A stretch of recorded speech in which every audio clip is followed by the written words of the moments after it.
आज के इस वीडियो में भूगोल यानी जियोग्राफी जीके के लिए 5000 प्रश्नों की पहली वीडियो लेके आ रहे हैं। यहाँ पर आपको 250 क्वेश्चन मिलेगा। अगर आप चाहते हैं इस वीडियो का टेस्ट देना या फिर इसको अलग अलग देखना तो आपको ये वाला ऐप डाउनलोड करना होगा, जिसका लिंक इस वीडियो के डिस्क्रिप्शन में और पहले कमेंट बॉक्स में मिल जाएगा।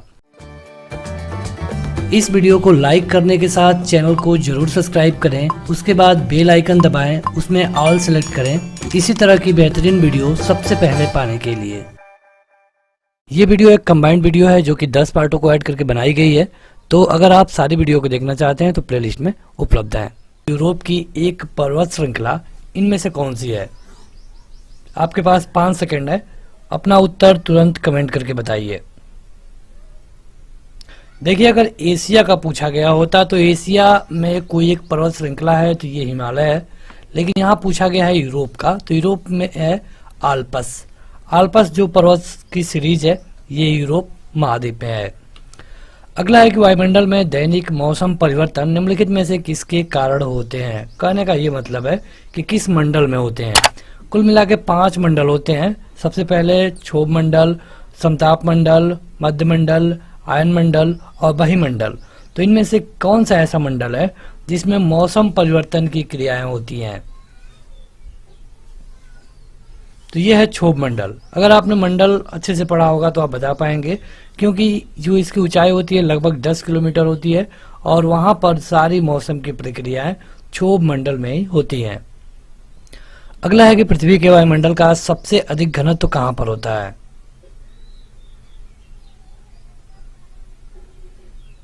तुरंत अपना उत्तर कमेंट करके बताएं। घनत्व बराबर होता है जहां द्रव्यमान ज्यादा हो और आयतन कम हो, तो ऐसी कंडीशन होती है क्षोभ मंडल में। अगला है कि पठारी क्षेत्रों में निम्न में से कौन सा खनिज नहीं पाया जाता है? पठारी क्षेत्रों में कहा गया है। देखिए, मैदानी क्षेत्रों में तो लगभग देखेंगे तो बहुत कम ही चीज पाई जाती हैं, लेकिन पठारी क्षेत्रों में खनिज नहीं पाया जाता है। जो खनिज तेल है ये पठारी क्षेत्रों में नहीं पाया जाता है, ये पाया जाता है अक्सर करके मैदानी भागों में। अगला है कि निम्नलिखित में से किसे विश्व की छत कहा जाता है? पूरे विश्व की छत किसको कहा जाता है ये बताइए। तो आपने सुना होगा पामीर का पठार। पामीर का पठार, तो इसे कहते हैं विश्व की छत। अगला है कि निम्नलिखित में से किस महासागर को छिपता हुआ महासागर कहा जाता है? छिपता हुआ महासागर।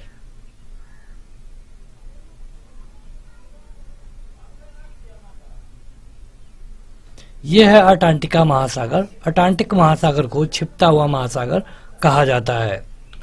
अगला क्वेश्चन है कि विश्व का सबसे बड़ी शीत मरुस्थल क्या है?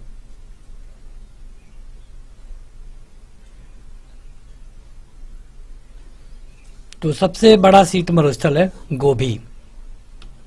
अगला क्वेश्चन है कि अटकामा मरुस्थल किस दक्षिण अमेरिकी देश में है? अटकामा मरुस्थल।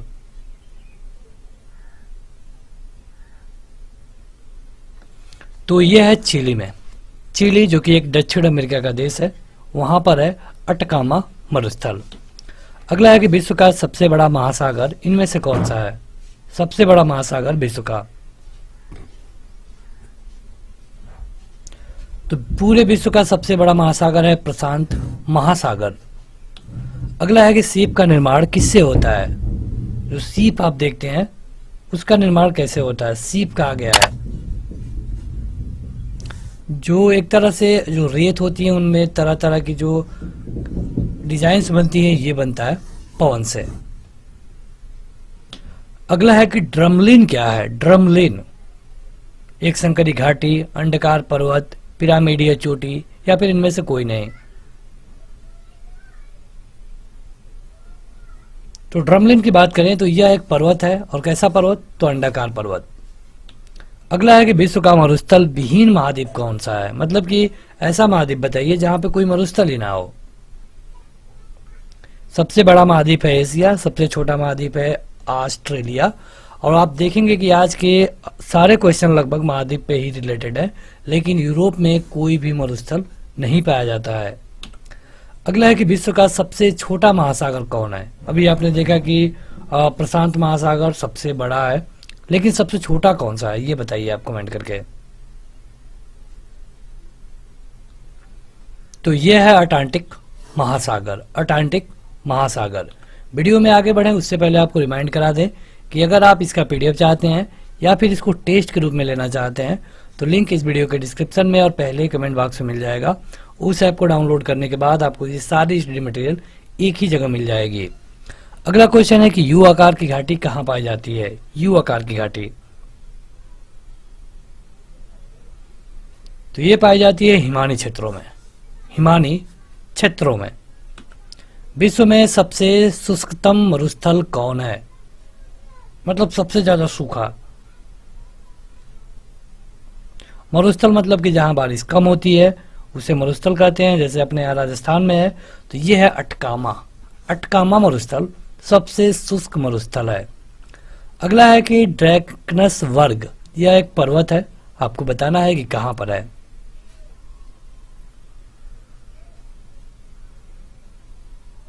यह है दक्षिण अफ्रीका में। दक्षिण अफ्रीका में। दक्षिण अफ्रीका की राजधानी कहाँ है ये आप हमें कमेंट करके बताएंगे। दक्षिण अफ्रीका की राजधानी कहाँ है कमेंट बॉक्स में कमेंट करके बताइए। विश्व की कुल जनसंख्या का कितना % हिस्सा मैदानों में निवास करता है? मतलब मैदानी भाग, पहाड़ी भाग। तो पहाड़ी भाग में आप देखेंगे कि कम ही लोग रहते हैं, मैदानी भाग में अधिकतर लोग रहते हैं। और ये कितने रहते हैं ये आपको बताना है, कितने %। ये रहते हैं लगभग और लगभग 90%। और इसके रहने का कारण भी है क्योंकि हर सुविधाएं यहाँ पे आसानी से मिल जाती हैं। अगला है कि निम्नलिखित में से किस देश में लोयस के मैदान नहीं पाए जाते हैं?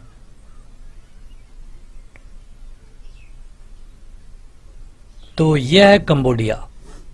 कंबोडिया। अगला है कि लोयस का पठार क्या है, किसके द्वारा बनाया गया है? क्या यह हवा द्वारा बनाया गया है, जल द्वारा बनाया गया है या फिर नदी द्वारा बनाया गया है? आप देखेंगे कि ये दोनों क्वेश्चन जो ऑप्शन है इसका मतलब एक ही है, लेकिन सही उत्तर है पवनकृत। लोयस का पठार पवन के द्वारा बनाया गया है। अगला है कि स्थलमंडल में कुल क्षेत्रफल के कितने % भाग पर पठार का विस्तार पाया जाता है? पठार का विस्तार कितने % भाग पर पाया जाता है? तो यह है लगभग और लगभग 33% भागों पर। अगला है कि मरुद्वीप किससे संबंधित है? मरुद्वीप। जो लोग अभी तक इस वीडियो को लाइक नहीं किए हैं जरूर लाइक कर दें। मरुद्वीप मतलब कि रेगिस्तान। अगला है कि दक्षिण एशिया का सबसे बड़ा मरुस्थल कौन सा है? एशिया का पूछा गया है, दक्षिण एशिया का मतलब कि एशिया का ही। तो सबसे बड़ा तो सहारा है पूरे वर्ल्ड में, लेकिन अगर दक्षिण एशिया की बात करें सही उत्तर होगा थार। अगला है कि सहारा मरुस्थल कहां पर स्थित है? तुरंत अपना उत्तर कमेंट करके बताएं। यह है उत्तरी अफ्रीका में। उत्तरी अफ्रीका में। अगला है कि काला सागर किस देश के दक्षिण में स्थित है? काला सागर। फ्रांस, भारत और ब्रिटेन इनके दक्षिण में तो है ही नहीं, यानी कि सही उत्तर होगा रूस। रूस दुनिया का सबसे बड़ा देश है एरिया के हिसाब से। दुनिया का सबसे बड़ा देश जनसंख्या के हिसाब से चाइना है। अगला क्वेश्चन है कि संसार का सबसे बड़ा मरुस्थल कौन सा है? अभी हमने आपको बताया है, 2 मिनट पहले हमने इसको आपको बताया था, ये है सहारा। लेकिन अगर एशिया का पूछे तो थार। चुरा मरुभूमि किस देश में स्थित है? आपके ऑप्शन है चिली, ब्राजील, पेरू या फिर इनमें से कोई नहीं। आपको अपना उत्तर 5 सेकंड के अंदर कमेंट करके बताना है। देखिए पूछा गया है सेचुरा मरुभूमि, तो ये है आपके पेरू में। पेरू में है सेचुरा मरुभूमि। यहाँ पे सारे क्वेश्चन महत्वपूर्ण होंगे, कई बार एग्जामों में पूछे जा चुके हैं। अगला है कि गोबी मरुस्थल किस देश में स्थित है? गोबी मरुस्थल, सहारा मरुस्थल, थार का मरुस्थल, ये सारे जो मरुस्थल हैं इनसे कई बार क्वेश्चन पूछे जाते हैं। यहाँ पर पूछा गया है गोबी मरुस्थल के बारे में। जैसे थार का मरुस्थल है भारत में, गोबी मरुस्थल कहाँ पे है ये बताइए। तो ये है मंगोलिया में। मंगोलिया में। अगला है कि हिमनद निर्मद घाटी अंग्रेजी के किस अक्षर की तरह होती है? जो हिमनद के द्वारा घाटी होती है, बनी होती है, ये अंग्रेजी के एक खास अक्षर की तरह बनती है। आपको बताना है कि वो इंग्लिश का कौन सा लेटर है।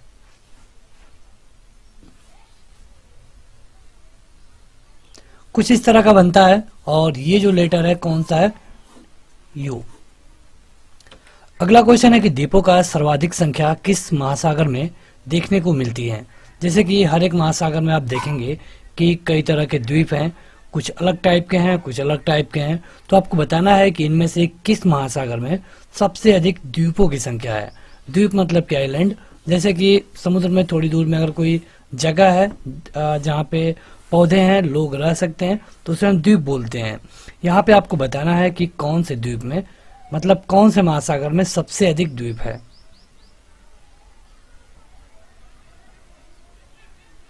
तो यह है प्रशांत महासागर में। अगर आप चाहते हैं तो इस वीडियो का पीडीएफ डाउनलोड कर पाएंगे, लिंक डिस्क्रिप्शन में और पहले कमेंट बॉक्स में मिल जाएगा। उस ऐप पर जाकर आप इसको टेस्ट के रूप में भी ले सकते हैं, जिससे आप अपनी जानकारी को और अच्छा कर सकते हैं। अगला है कि भी आकार की घाटी कौन बनाती है। अभी आपने देखा है यू आकार का, तो ये जो यू आकार का होता है हिमनद द्वारा बनाया जाता है। लेकिन अब पूछा गया है भी आकार की घाटी कौन बनाता है, तो ये बनाया जाता है नदियों के द्वारा। नदियों के द्वारा।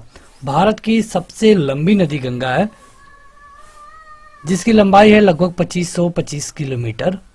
लेकिन आप हमें कमेंट करके बताइए भारत की सबसे चौड़ी नदी कौन सी है। सबसे चौड़ी नदी कौन सी है, ये आप हमें कमेंट करके बताएंगे। अगला है कि संसार की अधिकांश वर्षा निम्न में से किस रूप में होती है। जैसे वर्षा होने के कई कारण हैं, कुछ तो पर्वतों के कारण होती है, कुछ मानसून के कारण होती है, कुछ संवहनीय वर्षा होती है। संवहनीय मतलब कि कहीं हो रही है उससे इधर आ गई। मानसून मतलब कि जो मानसून के द्वारा होगी। पर्वतीय मतलब कि जो पर्वत के प्रभाव में होने के कारण वर्षा होती है। तो सबसे ज्यादा होती है संवहनीय वर्षाएं। देखिए मानसूनी वर्षाएं तो एक सीजन होता है, इनका एक मौसम होता है, कुछ टाइम तक होती हैं। लेकिन जो संवहनीय वर्षाएं होती हैं, आप देखेंगे कि समुद्र के नजदीक वाले जो एरियाज हैं वहां पे अक्सर वर्षा होती रहती है। निम्नलिखित में से किस क्षेत्र में सालों भर वर्षा होती है।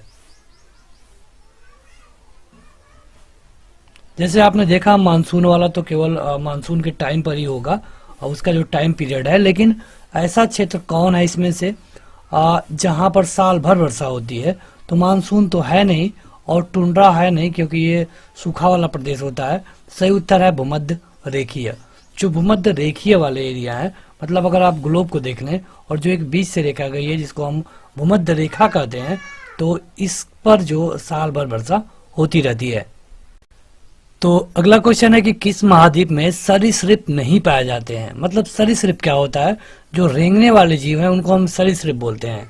जैसे कि सांप या फिर इस तरह के जो भी रेंग कर चलने वाले हैं।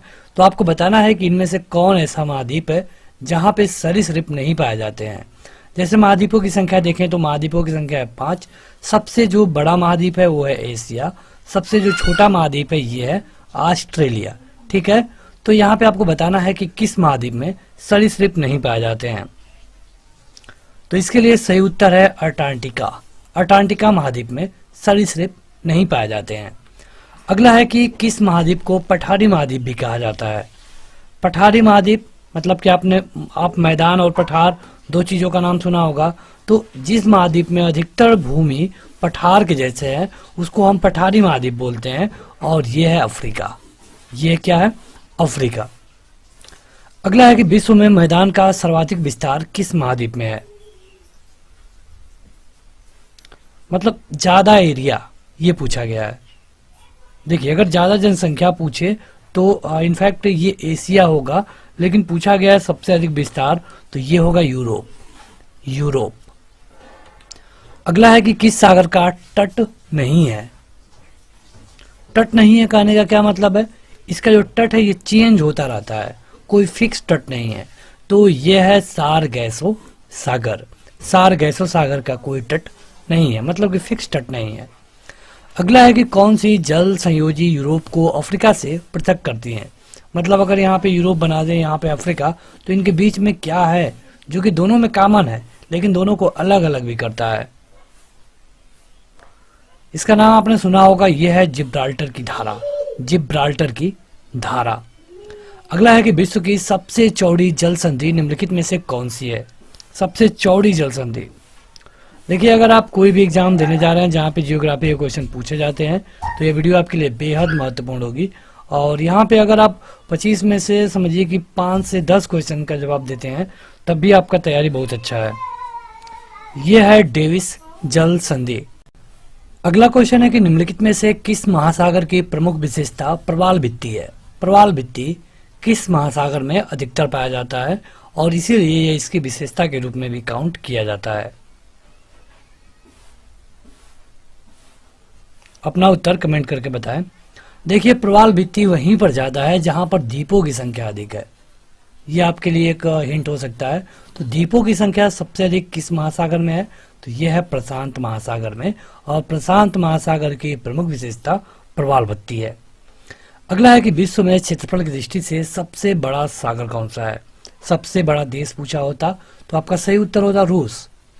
सबसे बड़ा देश पूछा होता जनसंख्या के हिसाब से तो सही उत्तर होता चीन, लेकिन पूछा है सबसे बड़ा सागर।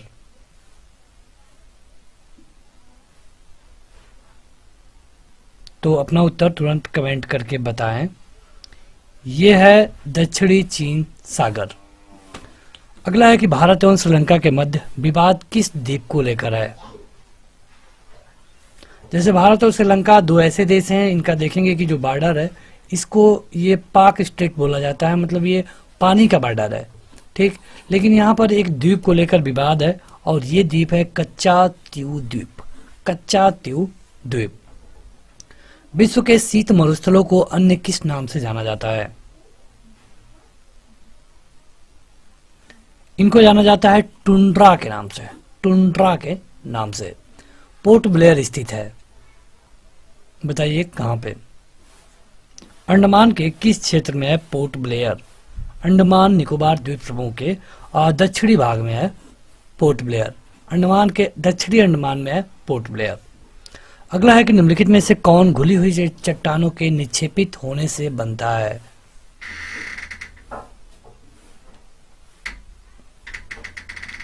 तो यह है स्टैलेग्माइट। स्टैग्लेमाइट। अगला क्वेश्चन है कि दस्त ए काबिर मरुस्थल निम्न में से किस देश में स्थित है।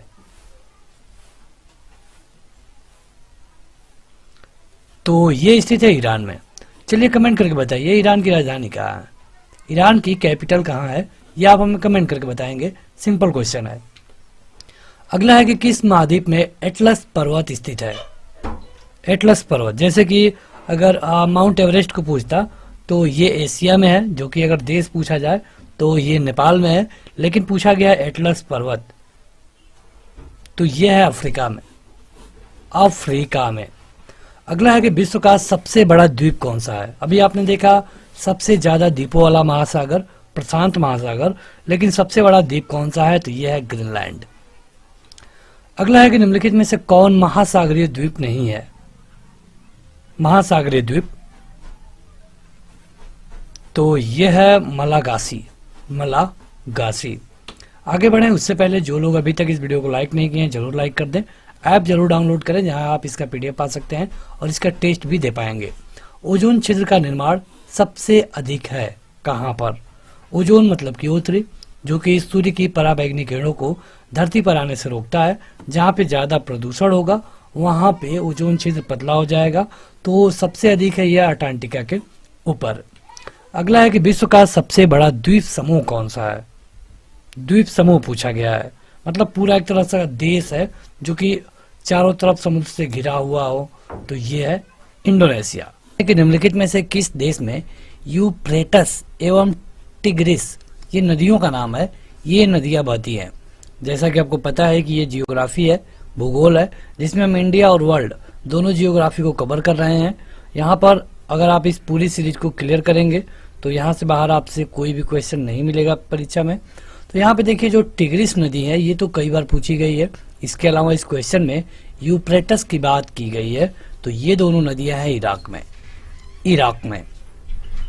अगला है कि विश्व में सबसे ऊंचा बांध कौन सा है। यह है आपके विकल्प। 5 सेकंड का टाइम। अगर आप चाहते हैं इसका टेस्ट खुद ब खुद देना तो ऐप डाउनलोड करिए जिसका लिंक डिस्क्रिप्शन में दिया जा चुका है। वहां जाकर आप इसको टेस्ट के रूप में भी ले सकते हैं। इसका पीडीएफ भी डाउनलोड कर पाएंगे। तो यह है रोंगवस्की। रोंगवस्की है विश्व का सबसे ऊंचा बांध। चलिए एक क्वेश्चन कमेंट करके बताइए, भारत का सबसे ऊंचा बांध कौन सा है? ये आपके लिए पहला क्वेश्चन होगा, इसका उत्तर कमेंट करके बताएंगे आप कमेंट बॉक्स में। अगला है कि विश्व की सबसे चौड़ी नदी कौन सी है?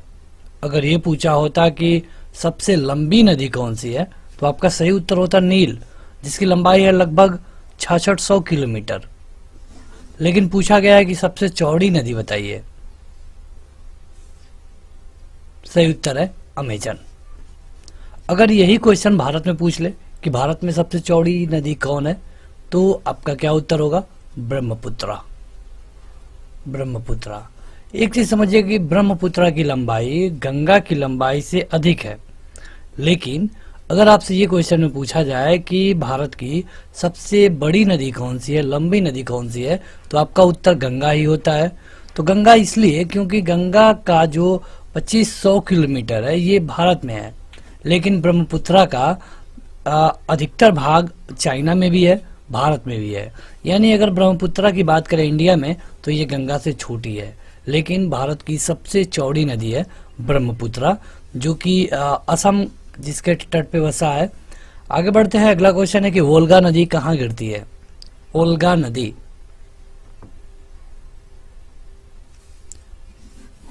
तो ये गिरती है कैस्पियन सागर में। कैस्पियन सागर में। जैसे कि अगर पूछ ले कि गंगा नदी कहाँ गिरती है, तो गंगा नदी गिरती है बंगाल की खाड़ी में। अगला है कि विश्व की सबसे लंबी नदी कौन सी है? क्वेश्चन रिपीट हो गया, और रिपीट नहीं हुआ है, हमने इसके बारे में आपको बता दिया था। तो बताइए कमेंट करके, अब तक सभी लोग अपना उत्तर कमेंट करके बता पाएंगे। अगर आप ये वीडियो ऑफलाइन देख रहे हैं तो कमेंट बॉक्स में जाके कमेंट जरूर करिए। तो यह है नील नदी, जिसकी लंबाई है लगभग 6600 किलोमीटर। अगर यही क्वेश्चन भारत में पूछा गया होता तो आपका सही उत्तर होता गंगा नदी, जिसकी लंबाई है लगभग 2525 किलोमीटर। अगर यही क्वेश्चन एशिया में पूछा होता कि एशिया महाद्वीप में सबसे बड़ी नदी क्या है, तो यह है वांग हो। कहाँ पर बहती है ये? चीन में। इसको हम सारो ऑफ चाइना भी बोलते हैं, सारो ऑफ चाइना, यानी कि चाइना का दुख। अगला है कि समुद्री जल की सबसे अधिक लवणता पाई जाती है। आपको बताना है कि समुद्री जल में अधिकतम लवणता कितना होती है। यहाँ पे आपके विकल्प है। देखिए, समुद्री जल में लवणता यानी नमक तो पाया ही जाता है, और ये बहुत ज्यादा होता है। ये लगभग होता है 1/3 के आसपास, यानी कि आपका सही उत्तर है 35%। अगला क्वेश्चन है कि रेनेल जलधारा किस महासागर की जलधारा है? सभी लोग अपना उत्तर कमेंट करके जरूर बताएं। ये कोई ना सोचे कि हमारा उत्तर गलत हो जाएगा तो क्या हो जाएगा। आपको यहाँ पे क्वेश्चन अटेम्प्ट करना है, तभी आप वीडियो खत्म होने पर जान पाएंगे कि आपने कितना सही किया। यह है अटलांटिक महासागर। अटलांटिक महासागर। अगला है ग्रेट बैरियर रीफ, यह किसके समीप स्थित है? कई बार ये क्वेश्चन पूछा गया है। तो यह है दुनिया के सबसे छोटे महाद्वीप के समीप, और दुनिया का सबसे छोटा महाद्वीप कौन है? ऑस्ट्रेलिया। दुनिया का सबसे बड़ा महाद्वीप कौन है? एशिया। अगला है कि निम्न में कौन गर्म जल धारा है? 5 सेकंड होगा आपके पास हर एक क्वेश्चन का उत्तर देने के लिए। यह है ब्राजील की धारा। ब्राजील की धारा। अगला है कि निम्नलिखित में किस जल धारा को क्रिसमस के बच्चे की धारा कहते हैं? ये एक उपनाम है। किस जल धारा को क्रिसमस के बच्चे की जल धारा कहते हैं? क्रिसमस मनाया जाता है हर साल 25 दिसंबर को। तो यह है अल नीनो जलधारा। अल नीनो जलधारा को क्रिसमस के बच्चे की धारा बोला जाता है। अगला है कि गहरा नील रंग होने के कारण किस जलधारा को जापानी लोग जापान की काली धारा कहते हैं? एक तरह से ये भी उपनाम है। जापान की काली धारा किसको कहा जाता है? तो यह है क्यूरी राइल जलधारा। क्यूराइल जल धारा। तो अगला क्वेश्चन है कि निम्नलिखित में से कौन शीत समुद्री धारा है? शीत समुद्री धारा। क्वेश्चन काफी टफ है और ये कई बार आपके जो हाई लेवल के एग्जाम है वहां पर भी पूछे जा चुके हैं। यहाँ पर हम लगभग जियोग्राफी में 300 प्रश्नों को कवर करेंगे। तो अगर आप ये सारे प्रश्नों को देख लेते हैं या फिर ऐप पर जाकर टेस्ट दे लेते हैं तो समझिए कि आपसे इससे बाहर क्वेश्चन पूछे जाने के चांसेस बहुत ही कम होंगे। यहाँ पे क्वेश्चन था कि शीत समुद्री धारा और ये है हम्बोल्ट धारा। अगला है कि विश्व की सबसे तेज बहने वाली महासागरीय जलधारा कौन है? सभी लोग अपना उत्तर कमेंट करके जरूर बताएं और ये है गल्फ स्ट्रीम जलधारा। गल्फ स्ट्रीम जलधारा। अगला है कि प्रवाल क्या है? प्रवाल का नाम आपने सुना होगा। यह एक जीव है, लेकिन आप बताइए कि कैसा जीव है। अगर हम जीव बता दें तो आपका ये दोनों ऑप्शन गलत हो जाता है। फिर भी आपके पास दो ऑप्शन हैं, एक स्थलीय जीव और एक समुद्री जीव। तो यह है एक समुद्री जीव। अगला है कि वियना शहर किस नदी के किनारे बसा है? वियना शहर, तो यह है डेन्यूब के किनारे।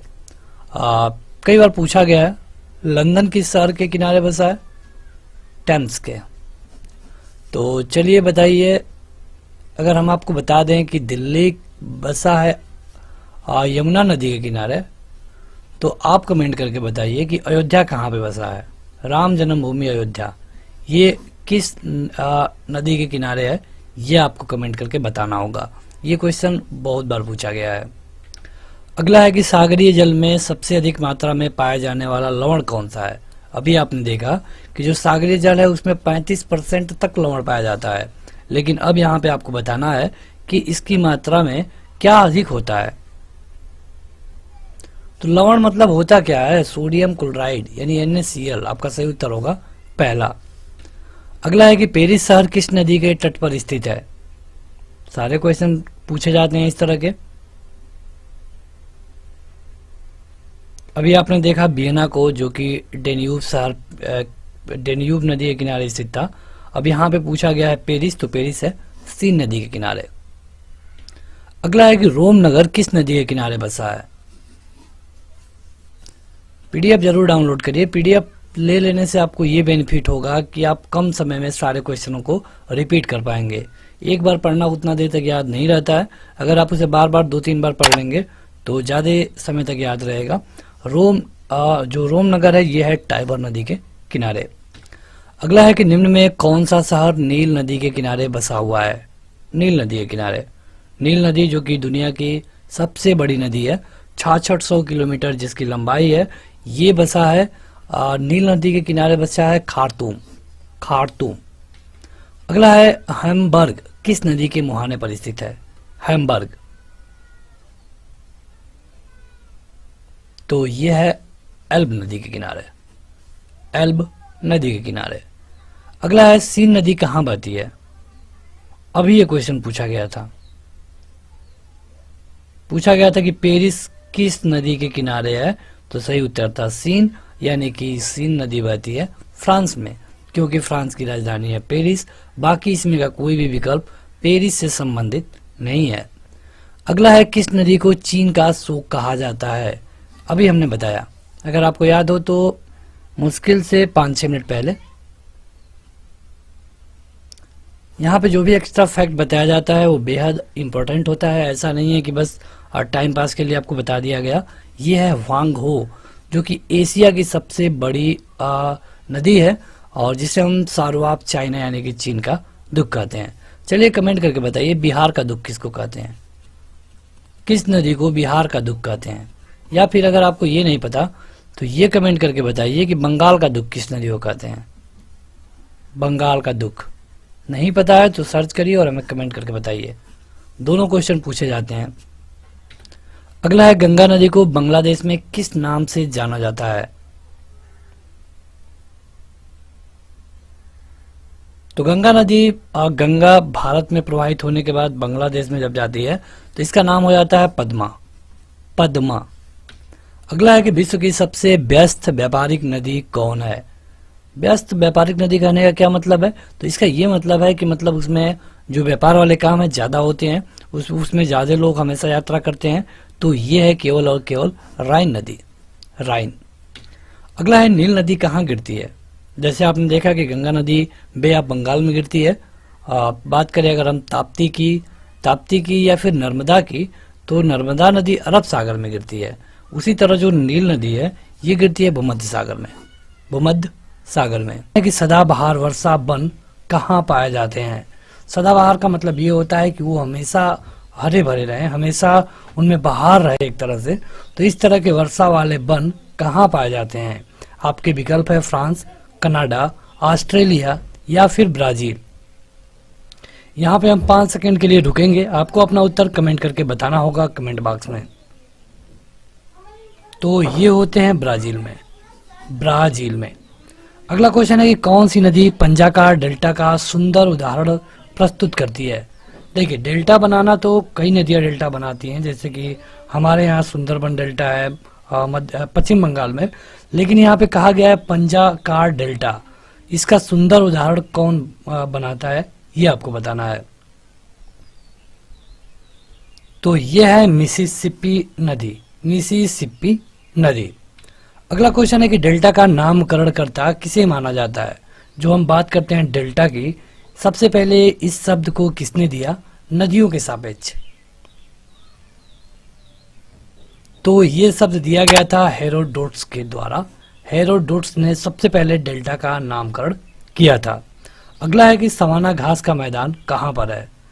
जैसे प्रेयरी उत्तरी अमेरिका, पंपास दक्षिणी अफ्रीका, ये कई सारे क्वेश्चन हैं जो कि कई बार पूछे गए हैं। उसी तरह सवाना घास का मैदान कहाँ है ये आपको बताना है। प्रेयरी और पंपास कई बार पूछे गए हैं। प्रेयरी और पंपास दो चीजें हैं।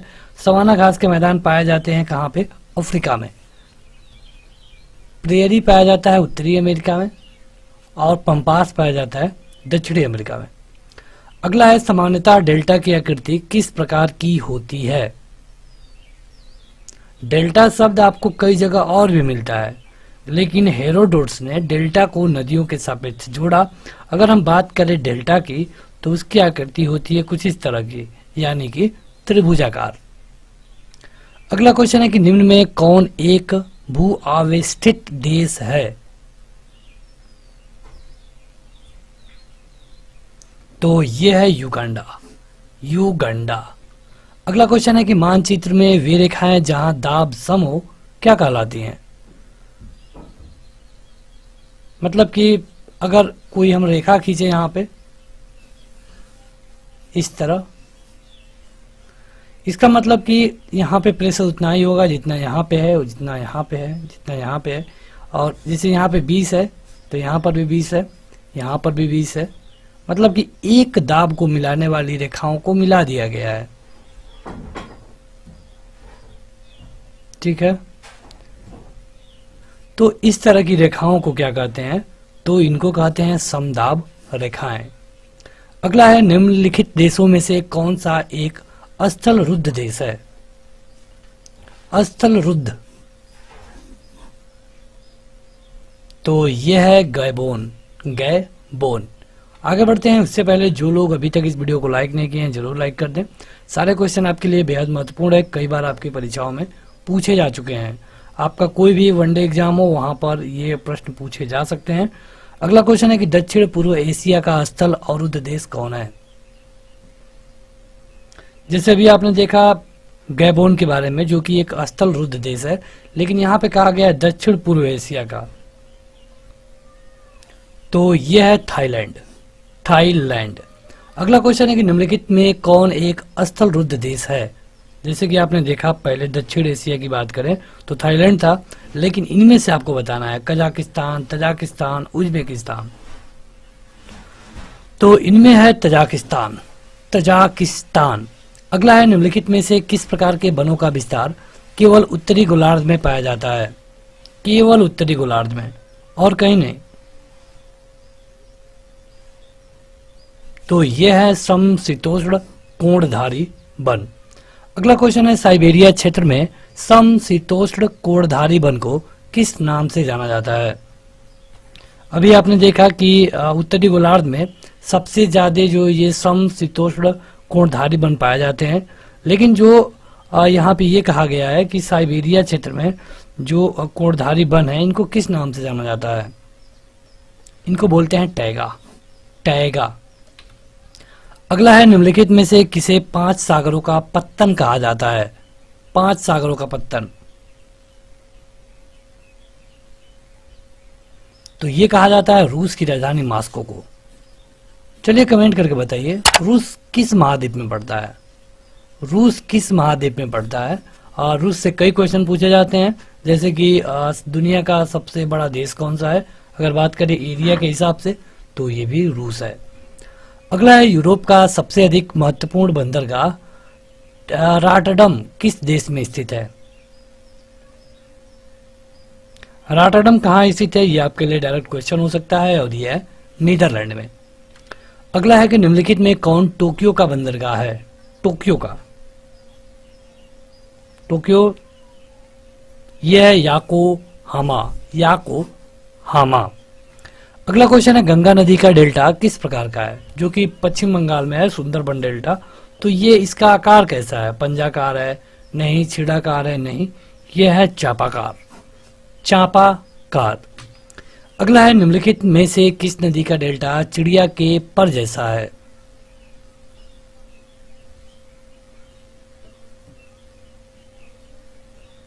चिड़िया के पर जैसा। तो यह है मिसिसिपी। मिसिसिपी। अगला है, नदी द्वारा वृद्धावस्था में किस महत्वपूर्ण स्थलाकृति की रचना होती है?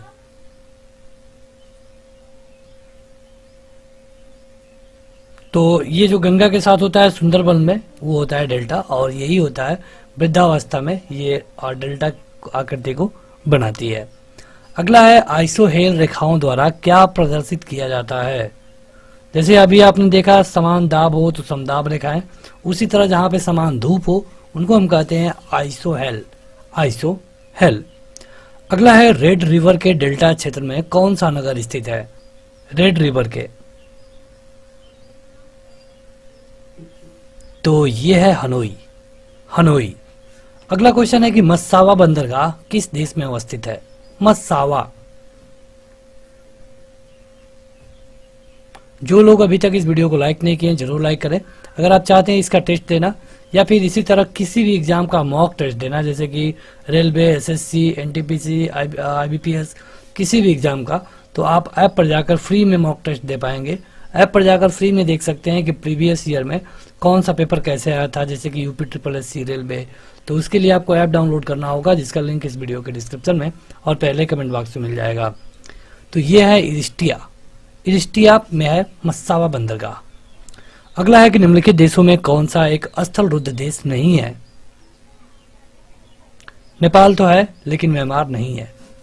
म्यांमार नहीं है। अगला क्वेश्चन है कि निम्न देशों में कौन सा एक स्थल रुद्ध देश है? बात करें अगर हम सूरीनामा की तो नहीं, बोलीविया की नहीं, उरुग्वे नहीं। अब एक ही ऑप्शन बचा और ये है पेरू। यही आपका सही उत्तर है। अगला है, कौन सा बंदरगाह यूरोपोर्ट के नाम से जाना जाता है? यूरोपोर्ट के। तो यह है रॉटरडम। रॉटरडम।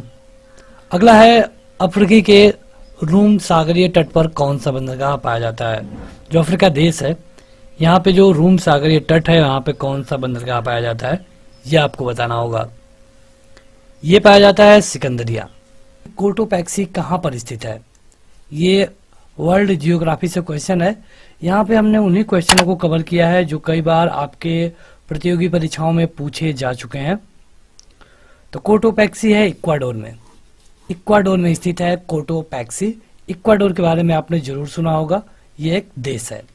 अगला है कि पृथ्वी के वायुमंडल का कितना % भाग 29 किलोमीटर की ऊंचाई तक पाया जाता है? जैसे कि वायुमंडल तो एक तरह से देखा जाए तो अनंत है, लेकिन कहा गया है पृथ्वी का वायुमंडल। तो पृथ्वी का वायुमंडल अनंत नहीं है।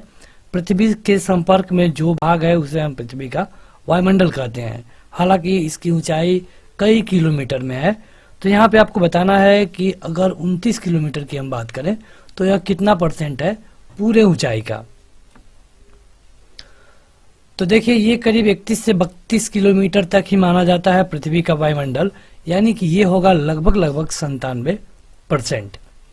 अगला क्वेश्चन है कि विश्व का सबसे ऊंचा पर्वत शिखर कहाँ स्थित है, पूरे विश्व का। तो यह है नेपाल, माउंट एवरेस्ट जिसका नाम है। अगला है कि निम्न में से कौन सी पर्वत श्रृंखला विश्व में सबसे बड़ी है। यहाँ पे हम 5 सेकंड रुक रहे हैं ताकि आप अपना उत्तर कमेंट करके बता पाएं। तो यह है इंडीज। देखिए अगर आप चाहते हैं इसका पीडीएफ तो ऐप पे जाइए, वहाँ आपको पीडीएफ पहले से दिया जा चुका है, वहाँ जाकर आप टेस्ट भी दे सकते हैं। अगला है कि नवीनतम पर्वत श्रृंखला कौन सी है। तो नवीनतम पर्वत श्रृंखला है यूराल। अगर यहाँ पे एशिया में पूछे तो एशिया में नवीनतम पर्वत श्रृंखला होगी हिमालय। अगला है कि निम्नलिखित में से कौन कायांतरित शैल है। कायांतरित मतलब कि जिनका किसी भी कारण रूप बदल गया हो, चाहे वो कारण वातावरण का, बरसात हो, आंधी तूफान हो, किसी भी कारण। तो यह है संगमरमर, संगमरमर। अगला क्वेश्चन है कि पठारी क्षेत्रों में विश्व की कितनी परसेंटेज जनसंख्या निवास करती है। एक होता है मैदानी, दूसरा होता है पठारी। तो पठारी क्षेत्रों में कम संख्या रहती है और यह है केवल और केवल 9%। अगला है कि वायुमंडल में सबसे अधिक मात्रा में विद्यमान अक्रिय गैस कौन सी है। अच्छा क्वेश्चन है, बहुत बार पूछा गया है।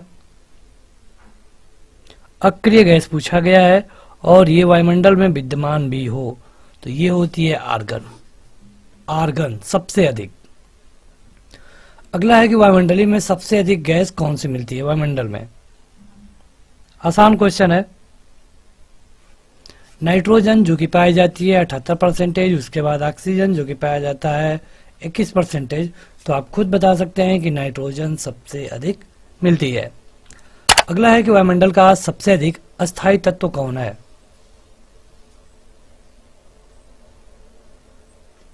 अस्थायी पूछा गया है, अधिक नहीं। तो अस्थायी होगा जल वाष्प, जल वाष्प। अगला है कि संसार का सर्वाधिक सक्रिय ज्वालामुखी कौन है।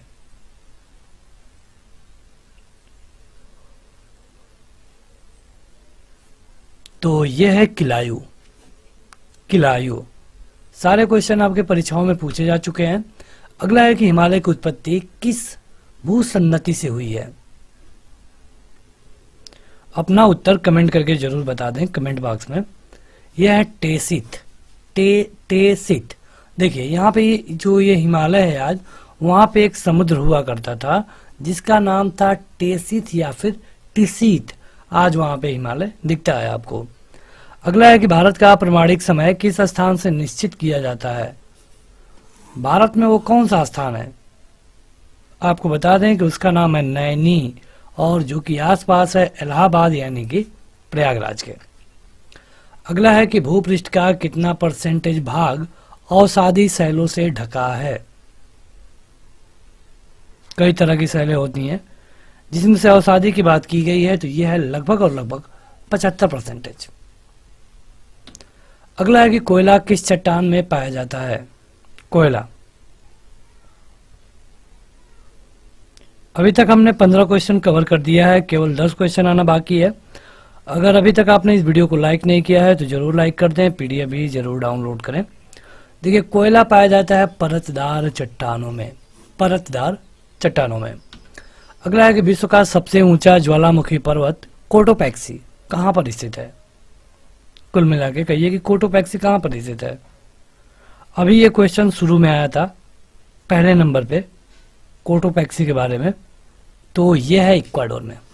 ये क्वेश्चन कई बार पूछा गया और कई तरीके से आपके परीक्षाओं में पूछा जाता है।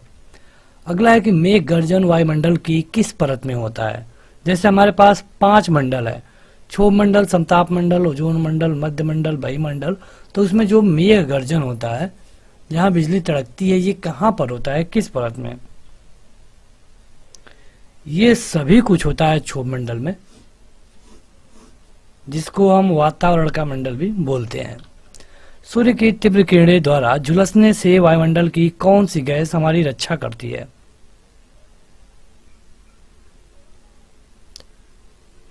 कौन सी गैस है जो कि वायुमंडल में है और सूर्य की तीव्र किरणों को धरती पे आने से रोकती है? तो यह है ओजोन, जिसको हम O3 बोलते हैं।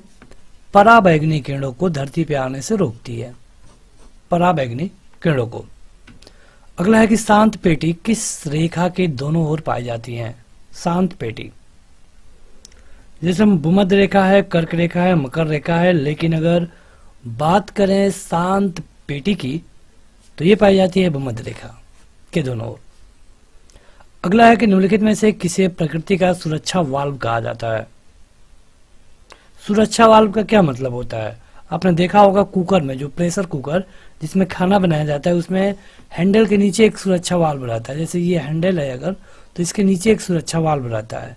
इसका काम ये होता है कि जब भी जो ये सीटी है इसकी ये लॉक हो जाए या फिर जाम हो जाए, तो इसमें जो गैस इकट्ठा हो चुका है पूरे कुकर को न फाड़े, इसके लिए जो वाल्व है ये खुल जाएगा और इसकी गैस निकल जाएगी। इस वाल्व को आप आसानी से मार्केट से फिर लगवा सकते हैं, लेकिन कोई विस्फोट नहीं होगा, कुकर फटेगा नहीं, कोई भी दुर्घटना नहीं होगी। उसी तरह प्रकृति का सुरक्षा वाल्व माना जाता है ज्वालामुखी को। सेम प्रक्रिया ज्वालामुखी में भी वही होती है। निम्नलिखित में से कौन रूपांतरित चट्टान नहीं है?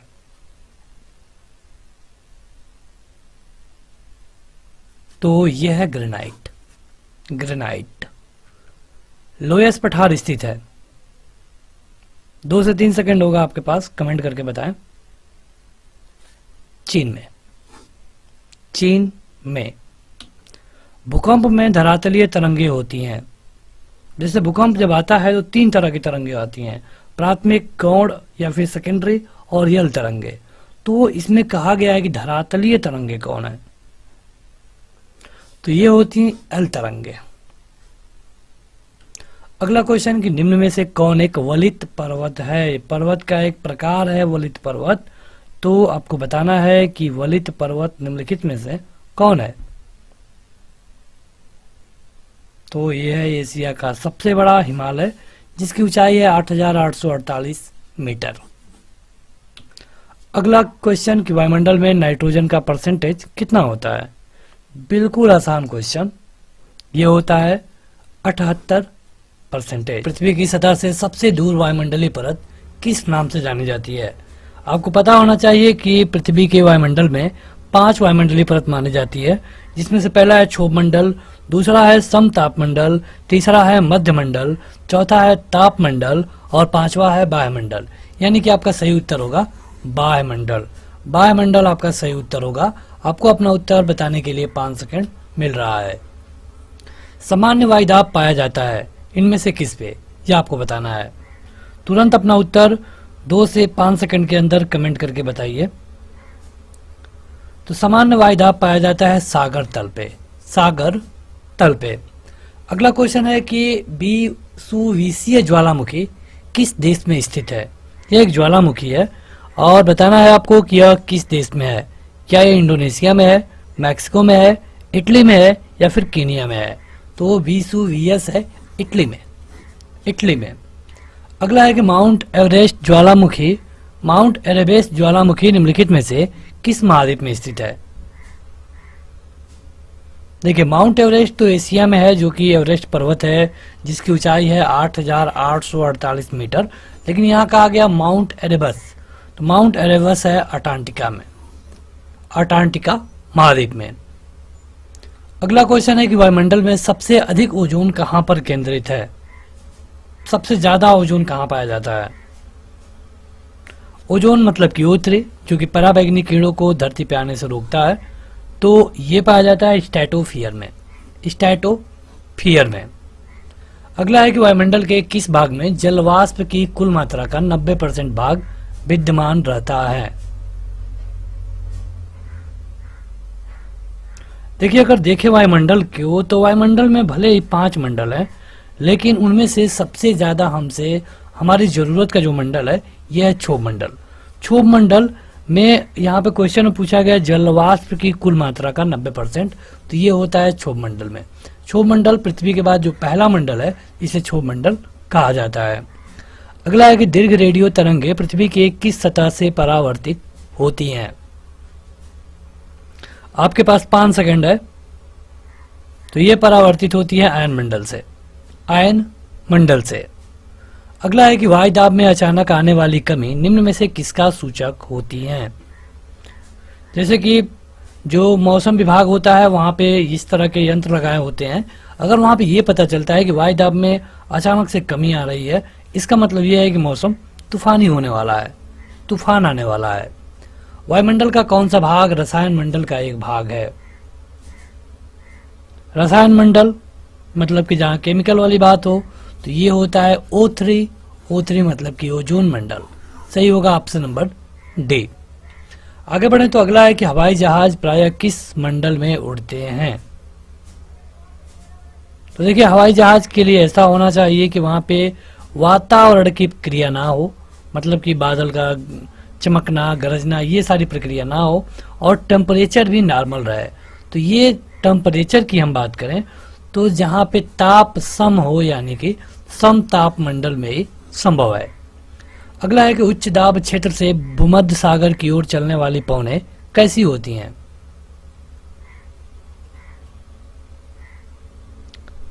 तो इसे कहते हैं व्यापारिक पवनें, व्यापारिक पवनें। अगला है कि वायुमंडल की सबसे निचली परत क्या कहलाती है। सबसे निचली मतलब कि पृथ्वी के बाद पहला कौन है। देखिए सारे क्वेश्चन चूंकि वायुमंडल से है इसलिए हम यहाँ पे लिख देंगे। सबसे पहले है पृथ्वी के बाद क्षोभ मंडल, उसके बाद समताप मंडल। तो क्षोभ मंडल के बारे में आपको बताएं तो क्षोभ मंडल की अगर ये देखें तो ये ध्रुवों पर इसकी जो ऊंचाई होती है 8 से 10 किलोमीटर होती है, लेकिन विषुवत रेखा पर ये 20 किलोमीटर तक हो जाती है। इस मंडल को संवहन मंडल कहा जाता है, कारण ये कि इसमें हवा भी चलती है। इस मंडल को संवहन मंडल के साथ अधोमंडल भी कहा जाता है। अधो मतलब कि क्योंकि ये सबसे नीचे है। दूसरा है समताप मंडल। समताप से ही पता होगा कि यहाँ पे टेम्परेचर समान रहता है। इसका रेंज है 20 किलोमीटर से 50 किलोमीटर तक। अगर इसमें हम ओजोन की बात करें तो इसी समताप मंडल में ही ओजोन गैस पाई जाती है। सारी इसमें कुछ ओजोन गैस पाई जाती है, सारी इसमें जो प्लेनों के कामकाज होते हैं इसी में होता है। इसके बाद तीसरा होता है मध्यमंडल, उसके बाद ताप मंडल और उसके बाद बहिमंडल। तो ये 5 मंडल है और इन्हीं से सारे क्वेश्चन आपको मिल रहे हैं। चक्रवात का शांत क्षेत्र क्या कहलाता है। तुरंत अपना उत्तर कमेंट करके बताएं। तो इसे कहते हैं चक्षु, चक्षु। अगला है कि संचार उपग्रह किस वायुमंडलीय स्तर में स्थित होते हैं। जैसे जो हम उपग्रह छोड़ते हैं, सैटेलाइट की बात की जा रही है, उसको पूछा गया है। तो ये होता है आयन मंडल में। आयन मंडल में रेडियो तरंगे वाली जो भी प्रक्रियाएं होती हैं सभी आयन मंडल में होती हैं। अगला है कि विश्व का सबसे अधिक शुष्क स्थल कौन सा है। शुष्क स्थल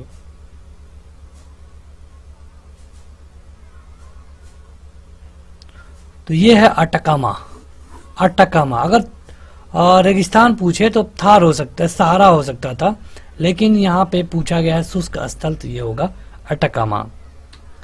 अगला है कि रेशेदार दिखाई देने वाले मेघ को क्या कहते हैं। जो बादल आपको दिखते हैं कई तरह के होते हैं, निम्बुज, कपासी और पच्छास, स्तरीय। तो जो रेशेदार दिखाई देते हैं उनको क्या कहा जाता है। तो इनको कहा जाता है पच्छाब, पच्छाब मेघ। आगे बढ़े उससे पहले अगर अभी तक आपने इस वीडियो को लाइक नहीं किया है तो इसे जरूर लाइक करिए। आप इसका टेस्ट दे सकते हैं ऐप पर जाकर, वहीं पर आपको पीडीएफ मिल जाएगी। ऐप का लिंक इस वीडियो के डिस्क्रिप्शन में और पहले कमेंट बॉक्स में मिल जाएगा। क्वेश्चन है कि विश्व में सबसे अधिक वर्षा वाला स्थान कौन सा है, जहां पे सबसे अधिक वर्षा होती हो।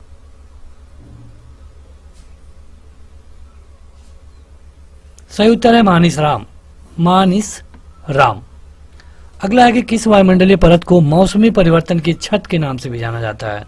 अगर आपको कुछ नहीं पता होगा और आपने इस वीडियो को अच्छे से देखा होगा तब भी आप इसका उत्तर बता सकते हैं। ये होता है क्षोभ मंडल, जो कि विषुवत रेखा पर 20 किलोमीटर तक होता है, ध्रुव पर 10 किलोमीटर तक होता है। मौसम की सारी क्रियाएं इसी में होती है। इनको संवहन मंडल या फिर अधो मंडल भी बोला जाता है। अगला है कि चक्रवात की आकृति इनमें से किस प्रकार की होती है? तो ये होती है अंडाकार, अंडाकार। अगला है कि निम्नलिखित में से कौन सी विश्व की सबसे अधिक गहरी झील है? सबसे अधिक गहरी झील कौन है इसमें? तो यह है वैकाल झील, वैकाल झील। अगला है कि विश्व का सबसे ऊंचा जलप्रपात कौन है? जलप्रपात के बारे में पूछा गया है। सही उत्तर है एंजिल। अगला है कि रेगिस्तान में बादल अवशेष होकर क्यों नहीं बरसते? जैसे रेगिस्तान में कम बारिश होती है, तो क्यों कम बारिश होती है, यही पूछा गया है। क्या वहां पे दबाव कम है, तापमान कम है, या फिर आर्द्रता कम है? तो वहां पे होती है आर्द्रता कम। आर्द्रता मतलब कि हवा में नमी। अगला है कि पृथ्वी पर सबसे गहरा स्थल कौन सा है? सबसे गहरा स्थल, जैसे सबसे ऊंचा माउंट एवरेस्ट, सबसे गहरा मृत सागर, मृत सागर 11,000 मीटर के अप्रॉक्स इसकी गहराई है, 11,046 मीटर है अप्रॉक्स।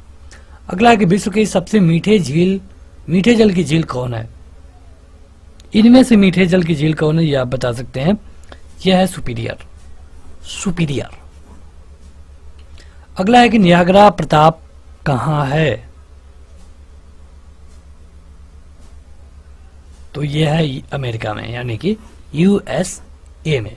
तो की सबसे अधिक खारे जल की झील, जिसका नाम है वान झील, ये किस देश में स्थित है? या फिर ये भी पूछा जा सकता है कि वान झील किस देश में स्थित है?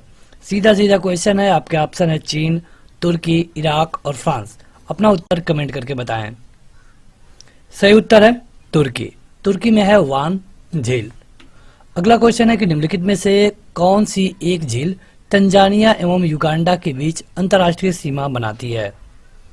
मतलब ये ऐसी झील है जो कि तंजानिया और युगांडा इन दोनों के बीच में एक अंतर्राष्ट्रीय सीमा को बनाती है।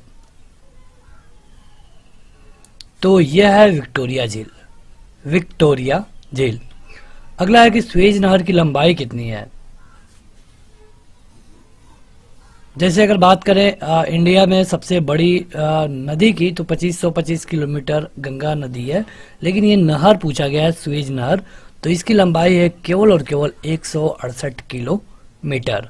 सबसे बड़ी नदी कौन सी है विश्व की, बता पाएंगे? तो यह है नील नदी। लंबाई कितनी है? लगभग 6600 किलोमीटर, ये पूरे विश्व की। और अगर पूछा जाए कि एशिया की सबसे बड़ी नदी कौन है, तो एशिया की सबसे बड़ी नदी है वांग हो, जिसको सारो ऑफ चाइना भी बोला जाता है, मतलब कि चाइना का दुख। अगला क्वेश्चन है कि किस महाद्वीप को श्वेत महाद्वीप के नाम से जाना जाता है? 5 सेकंड है आपके पास, यहाँ पे विकल्प दिया गया है। अपना उत्तर कमेंट करके बताइए। अगर आपका उत्तर सही होता है या फिर गलत होता है तो उसे काउंट करते रहिए। वीडियो खत्म होने के बाद कमेंट करके बताइएगा कि आपने कितना सही किया। यह है अंटार्कटिका। अंटार्कटिका को श्वेत महाद्वीप के नाम से जाना जाता है। स्वेज नहर कब बनकर तैयार हुआ था? अभी आपने देखा, जिसकी लंबाई है 168 किलोमीटर। अब आपको बताना है कि यह कब बना था। यह बना था 1869 में। अगला है कि प्रति चक्रवात की आकृति सामान्यतः कैसी होती है? प्रति चक्रवात, चक्रवात नहीं, प्रति चक्रवात, तो ये होती है गोलाकार। अगला क्वेश्चन है कि निम्नलिखित में से किस महाद्वीप को महाद्वीपों का महाद्वीप कहा जाता है? सबसे बड़ा महाद्वीप होता है एशिया, और एशिया को ही महाद्वीपों का महाद्वीप बोला जाता है। अगर ये पूछ ले कि सबसे छोटा महाद्वीप कौन है, तो सबसे छोटा महाद्वीप है ऑस्ट्रेलिया। अगला है कि निम्नलिखित में कौन सा एक द्वीपीय महाद्वीप के नाम से जाना जाता है? द्वीपीय महाद्वीप। अभी आपने सबसे बड़ा महाद्वीप देखा, महाद्वीपों का महाद्वीप जिसको कहा जाता है एशिया है, लेकिन द्वीपीय महाद्वीप मतलब कि छोटा महाद्वीप, और यह है ऑस्ट्रेलिया। अगला है कि क्षेत्रफल की दृष्टि से विश्व का सबसे छोटा महाद्वीप कौन है? क्षेत्रफल की दृष्टि से बताना है।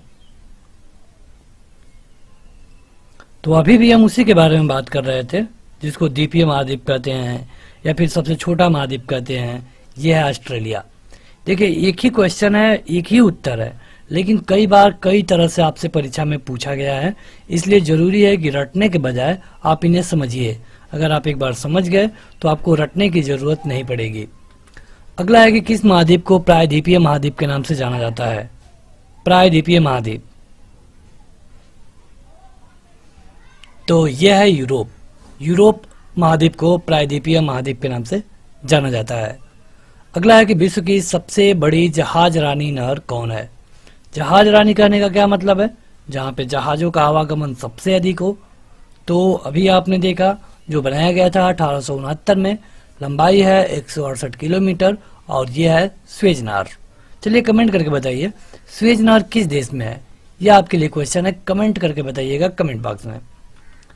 अगला है कि विश्व का सबसे अधिक लवणीय झील कौन सा है? मतलब कि जिसका पानी नमक के जैसा हो सबसे ज्यादा। तो अगर आपको बताएं तो ये झील है तुर्की में, और ये इस वीडियो का पहला क्वेश्चन था कि वान झील कहां पर स्थित है।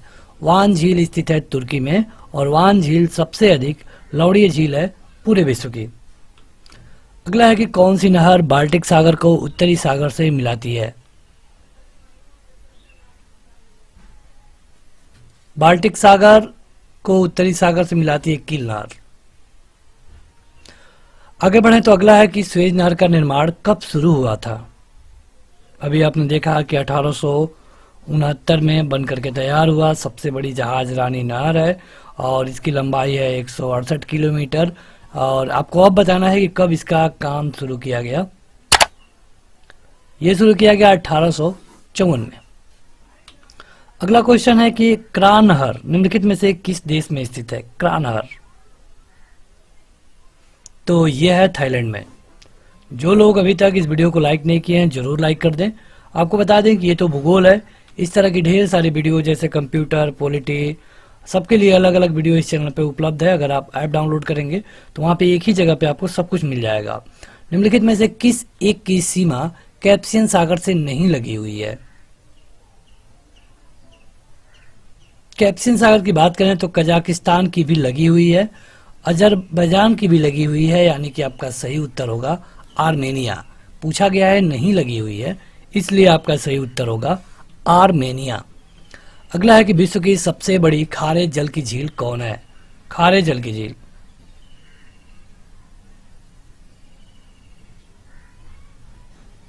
तो यह है कैस्पियन सागर। कैस्पियन सागर। अगला है कि निम्नलिखित में से कौन सा देश अंगुली नुमा झीलों के लिए प्रसिद्ध है? अंगुली नुमा झीलों के लिए कौन सा देश प्रसिद्ध है? यह आप अपना उत्तर कमेंट करके बताएं। यह है अमेरिका, यानी कि यूएसए, जिसकी कैपिटल है वाशिंगटन डीसी। सबसे अधिक ऊंचाई पर स्थित नौकायन झील कौन सी है? सारे क्वेश्चन झील पे हैं, और ये सारे क्वेश्चन आपके हाई लेवल एग्जाम से लेकर के जो 10th बेस के एग्जाम है वहां तक बेहद महत्वपूर्ण वीडियो है। यह है टिटिका झील। टिटिकाका झील, टिटिकाका झील है सबसे अधिक ऊंचाई पर नौकायन झील। अगला है कि अरल सागर झील किस देश में स्थित है? अरल सागर झील, यह है कजाकिस्तान में। कजाकिस्तान में। अगला है कि विश्व का सबसे ऊंचा जलप्रपात किस देश में स्थित है? सबसे ऊंचा जलप्रपात पूरे विश्व का, तो यह है वेनेजुएला में। वेनेजुएला में। आगे बढ़े तो अगला है कि एंजिल जलप्रपात किस नदी पर स्थित है? वीडियो खत्म होने वाली है, इसलिए जो लोग अभी तक इसको लाइक नहीं किए हैं लाइक कर लें और ऐप जरूर डाउनलोड करें। लिंक डिस्क्रिप्शन में और पहले कमेंट बॉक्स में मिल जाएगा। यह है कोरोनी में, कोरोनी नदी पर। निम्नलिखित में से कौन विश्व की सबसे बड़ी झील है? विश्व की सबसे बड़ी झील, यह है कैस्पियन सागर। कैस्पियन सागर। अगला है कि निम्नलिखित में से किस देश को हजार झीलों की भूमि कहा जाता है? 1000 झीलों की भूमि। कई बार क्वेश्चन रिपीट हुआ है, खास करके 12th बेस के एग्जामों में। यह है फिनलैंड। फिनलैंड। अगला है कि बोयोमो जलप्रपात किस नदी पर स्थित है? बोयोमा। तो यह है जैर नदी पर। भूगोल के लिए जियोग्राफिका शब्द का सबसे पहले प्रयोग किसने किया? देखिए, भूगोल का यह पहला पार्ट है, इसके और भी पार्ट ऑलरेडी अपलोड किए गए हैं। क्योंकि यहाँ पे क्वेश्चन बेहद आसान होंगे, क्योंकि ये पहला पार्ट होगा। यहाँ पे देखिए, पहला क्वेश्चन आपने देख लिया, यहाँ पे 4 विकल्प है। आपको अपना उत्तर कमेंट करके बताना होगा 2 से लेकर 3 सेकंड में। तो भूगोल के जनक कहे जाते हैं एरिस्टोस्थेनीज, और यही इन्होंने ही जियोग्राफिका शब्द का सबसे पहले प्रयोग किया था। बढ़ते हैं आगे। अगला क्वेश्चन है कि भूगोल का जनक किसको कहा जाता है? तो अभी हमने आपको बताया कि भूगोल का जनक कहिए या फिर भूगोल के लिए जो जियोग्राफिका शब्द है इसका प्रयोग कहिए, दोनों का श्रेय मिलता है एरिस्टोस्थेनीज को। बढ़ते हैं आगे। अगर आप ये जानना चाहते हैं कि यहाँ पे हमारा उत्तर सही हो रहा है या फिर गलत हो रहा है, तो ये आप वीडियो को सबमिट करने के बाद, यहाँ से सबमिट करने के बाद ही जान पाएंगे। अगला है कि सौर मंडल में कुल कितने ग्रह हैं? जैसा कि आपको पता है कि पहले सौर मंडल में 9 ग्रह थे, लेकिन फिलहाल में कितने ग्रह हैं ये आपको कमेंट करके बताना है।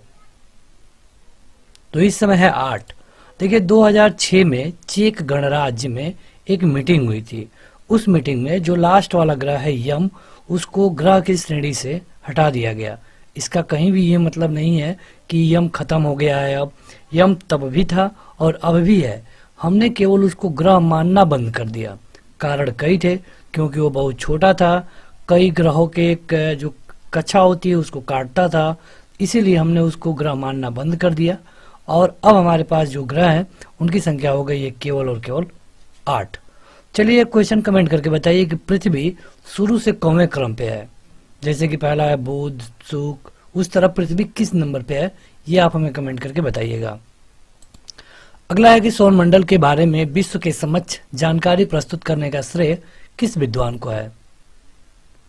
5 सेकंड है आपके पास। और देखिए, वीडियो के लास्ट में हम आपको बता देंगे, आपको परेशान होने की जरूरत नहीं है कि आप ये टेस्ट किस तरह दे सकते हैं।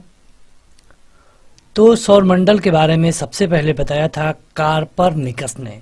कार्परनिकस ने सौरमंडल के बारे में सबसे पहले इन्होंने बताया था। अगला है कि भूगोल भूतल का अध्ययन है, ऐसा किसने कहा था? तो ये कथन है कांट का। है कि भू आकृति विज्ञान का जन्मदाता किसे माना जाता है? भू आकृति विज्ञान का जन्मदाता यह है पेंसल। पेंसल इनको कहा जाता है, या फिर कई जगह आप इनका पेंसल नाम देखेंगे। अगला क्वेश्चन है कि मानव भूगोल का पिता निम्नलिखित में से किसको कहा जाता है? तो मानव भूगोल का पिता कहा जाता है कार्ल रिटर को। कार्ल रिटर को। अगला क्वेश्चन कि सूर्य के चारों ओर घूमने वाले खगोलीय पिंड क्या कहलाते हैं? सिंपल क्वेश्चन है। जो सूर्य के चारों ओर चक्कर लगाते हैं उनको हम ग्रह कहते हैं, जो ग्रहों के चारों ओर चक्कर लगाते हैं उनको हम उपग्रह कहते हैं। यानी कि इस क्वेश्चन के हिसाब से आपका सही उत्तर होगा ग्रह। अगला है कि भूगोल को मानव पारिस्थितिकी के रूप में परिभाषित करने वाले विद्वान कौन थे? तो इनका नाम था H.H. बैरोज। H.H. बैरोज। अगला क्वेश्चन है कि भूगोल पृथ्वी को केंद्र मानकर अध्ययन करने वाला विज्ञान है, ऐसा किसने कहा था? यहाँ पे आपके विकल्प हैं 4। आपको अपना उत्तर 2 से 3 सेकंड में कमेंट करके बताना चाहिए। तो ये कहा गया था वारेनियस के द्वारा। वारेनियस के द्वारा। अगला है कि किसी ग्रह के चारों ओर परिक्रमा करने वाले छोटे आकाशीय पिंड को क्या कहते हैं? अभी हमने बताया है, जब कोई भी पिंड किसी ग्रह के चारों ओर चक्कर लगाता है तो उसे हम कहते हैं उपग्रह। अगला है कि ब्रह्मांड में विस्फोटी तारा कहलाती है।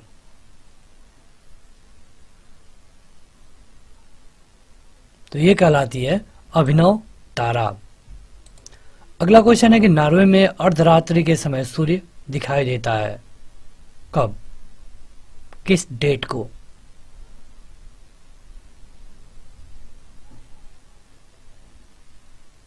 सही उत्तर है 21 जून। 21 जून। अगला क्वेश्चन है कि पार्थिव ग्रहों की संख्या कितनी है? जैसे कि आपने देखा कि टोटल 8 ग्रह हैं, लेकिन यहाँ पे आपको बताना है पार्थिव ग्रह। पार्थिव ग्रह का ये मतलब आप समझ सकते हैं कि आंतरिक ग्रह। तो आंतरिक ग्रहों की संख्या है 4। 4 आंतरिक ग्रह हैं और 4 बाह्य ग्रह हैं। अगला है कि सौर मंडल की खोज किसने की?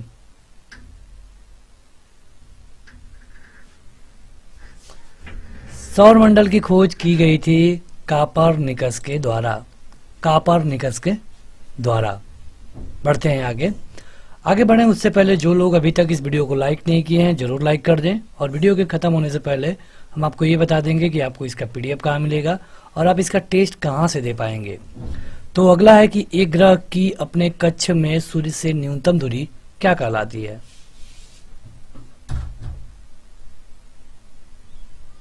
देखिए, 2 शब्द होता है, उपसौर और एक होता है अपसौर। तो न्यूनतम दूरी कहलाती है उपसौर, अधिकतम दूरी कहलाएगा अपसौर।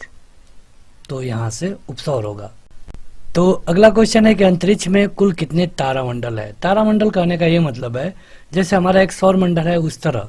देखिए यहाँ पे ये क्वेश्चन का जो उत्तर है ये बदलता रहता है। जैसे कि अभी जितने तारामंडल की खोज हो चुकी है अभी उतना ही बताया जाएगा। आज से 1 साल बाद जब 2-4 नए तारामंडलों की खोज हो जाएगी तब अधिक इनकी संख्या हो जाएगी। फिलहाल में इनकी संख्या है 89। अगला है कि सौर मंडल का जन्मदाता किसे कहा जाता है? सौर मंडल का, सौर मंडल मतलब जिसका मालिक सूर्य है, यानी कि सूर्य ही होगा। देख लेते हैं अभी कितना क्वेश्चन बाकी है। तो 18 क्वेश्चन हमने कर लिया है, केवल 7 क्वेश्चन आना बाकी है। तो सभी लोग अपना उत्तर कमेंट करके जरूर बताएं। अगला है कि ग्रहों की गति का नियम किसने प्रतिपादित किया था? ये आपको पढ़ाया गया होगा 11th में। किसने दिया था ग्रहों की गति का नियम? 3 नियम होते हैं। ये दिया गया है केपलर के द्वारा। केपलर के द्वारा। अगला है कि एक ग्रह की अपने कक्ष में सूर्य से अधिकतम दूरी क्या कहलाती है? देखिए, एक होता है उपसौर और एक होता है अपसौर। आपने अभी देखा था पिछले वाले क्वेश्चन में। यहाँ पे अगर आपको याद हो तो न्यूनतम दूरी को उपसौर कहते हैं, तो अधिकतम दूरी को क्या कहेंगे? अपसौर कहेंगे। वही हमने आपको बता दिया था कि अधिकतम दूरी को अपसौर कहेंगे। अगला है कि किस ग्रह में चंद्रमा की तरह कलाएं होती हैं? चंद्रमा एक उपग्रह है, लेकिन कौन ऐसा ग्रह है जिसमें कि चंद्रमा की तरह कलाएं हैं? तो यह है बुध। बुध जो कि सूर्य के सबसे नजदीक है, केवल 88 दिन में सूर्य का एक चक्कर लगा लेता है। बुध का तापांतर मतलब कि टेम्परेचर डिफरेंस सबसे अधिक है। यहाँ पे दिन में तापमान बहुत ज़्यादा हो जाता है, रात में तापमान उतना ही कम हो जाता है। केवल 88 दिन में सूर्य का एक चक्कर लगा देता है। अगला है कि निम्नलिखित में से कौन एक तारा है? सिंपल क्वेश्चन, सूर्य एक तारा है। अभी ये पहला पार्ट है, इसके अगले पार्ट जो है वो ऑलरेडी अपलोड है, आप उन्हें जाकर देखिए, उसके क्वेश्चन अच्छे होंगे। सूर्य प्रकाश धरती तक पहुंचने में कितने मिनट का वक्त लेता है? अगर आपको एग्जैक्ट बताएं तो ये 500 सेकेंड होता है, लेकिन 500 सेकेंड को अगर आप मिनट में बदले तो 8 मिनट कुछ सेकेंड होगा। अगर विकल्पों पे गौर करें तो अप्रॉक्स में विकल्प यही वाला सही है, 8 मिनट, क्योंकि यहाँ पे देखेंगे आप तो मिनट में कहा गया है। अगला है कि कौन सा ग्रह सूर्य के सबसे निकट है? तो सबसे निकट है बुध। सबसे दूर कौन है? तो सबसे दूर कौन है ये आप हमें कमेंट करके बता सकते हैं। वैसे सबसे दूर है वरुण। और अगला क्वेश्चन यही है कि सबसे दूर कौन है? 2006 तक सबसे दूर था यम, लेकिन अभी जो कंडीशन है 8 ग्रहों की, यहाँ पे सबसे दूर है वरुण।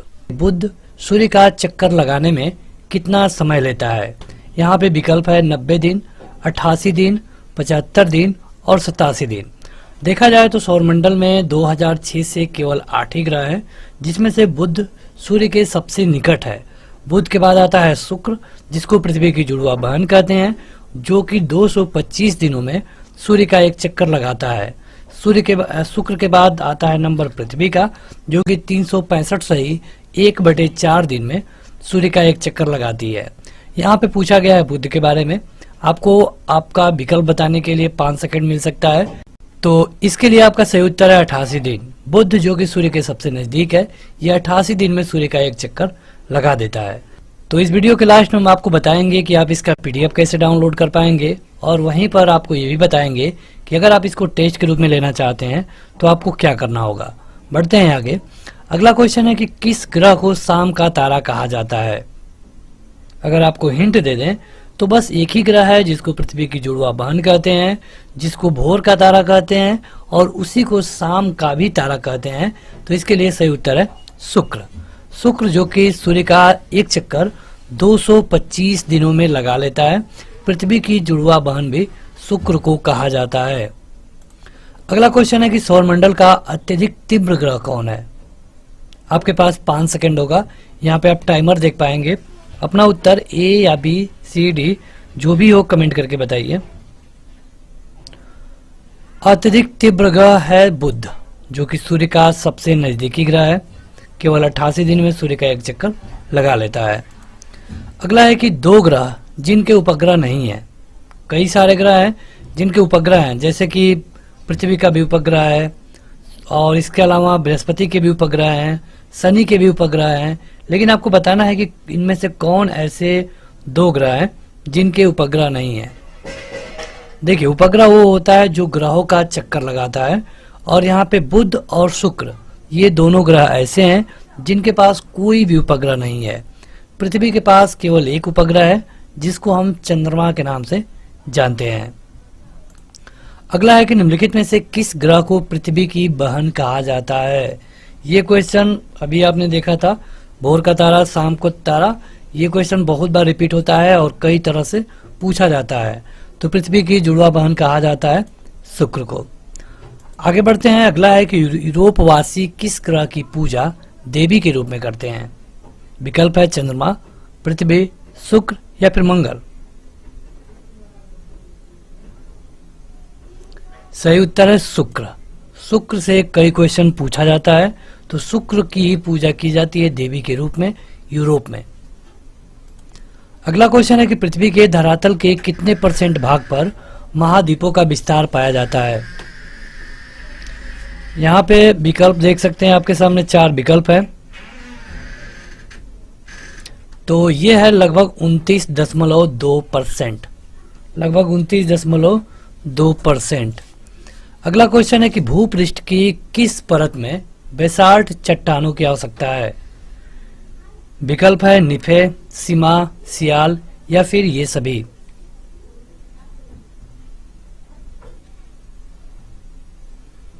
सही उत्तर है सीमा। वीडियो के लास्ट में जब आप इसको सबमिट करेंगे तो आपको पता चल जाएगा कि आपने कितना क्वेश्चन सही किया। अगला क्वेश्चन है कि पृथ्वी की उपसौर स्थिति किस महीने में होती है। उपसौर और अपसौर 2 चीजें होती हैं।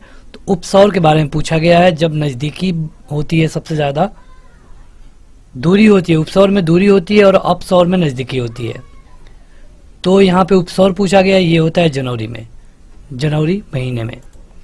अगला है कि पृथ्वी के भूपर्पटी में कौन सा तत्व प्रचुर मात्रा में पाया जाता है।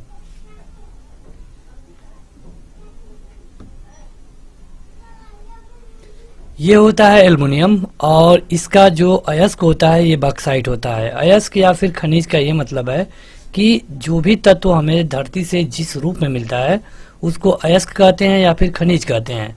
तो जो एल्युमिनियम आप मार्केट में देखते हैं, ये एल्युमिनियम धरती से नहीं मिलता है, ये मिलता है हमें बॉक्साइट के रूप में, जिसको शुद्ध करके हम एल्युमिनियम के रूप में पाते हैं। एल्युमिनियम का परमाणु क्रमांक 13 होता है। अगला क्वेश्चन है कि पृथ्वी की आंतरिक संरचना के संबंध में महत्वपूर्ण जानकारी कहाँ से मिलती है।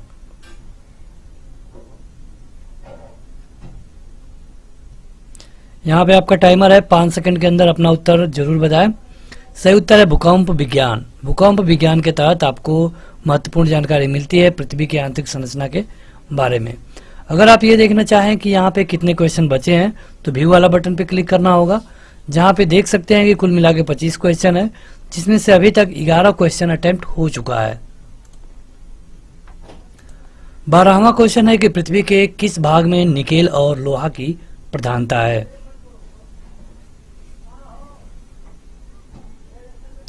निकेल और लोहा ये पहले वाले भाग में नहीं पाया जाता है, ये दूसरे भाग में पाया जाता है, और जो दूसरा भाग है इसे हम कहते हैं निफे। पृथ्वी के अगर पहले भाग की बात करें तो वहां पे ज्यादा मात्रा में एल्युमिनियम पाया जाता है। अगला क्वेश्चन है कि स्थल मंडल का विस्तार कितने किलोमीटर गहराई तक है। गहराई तक पूछा गया है, तो ये है लगभग 100 किलोमीटर तक। अगला क्वेश्चन है कि पृथ्वी के कुल द्रव्यमान का लगभग कितना % मेटल में पाया जाता है। मेटल मतलब कि धातु। तो पृथ्वी धातु की भंडार है और यहाँ पे लगभग 68% मेटल पाया जाता है पृथ्वी के द्रव्यमान में। अगला है कि पृथ्वी की सबसे ऊपरी परत के लिए सबसे पहले सियाल शब्द का प्रयोग किसने किया था।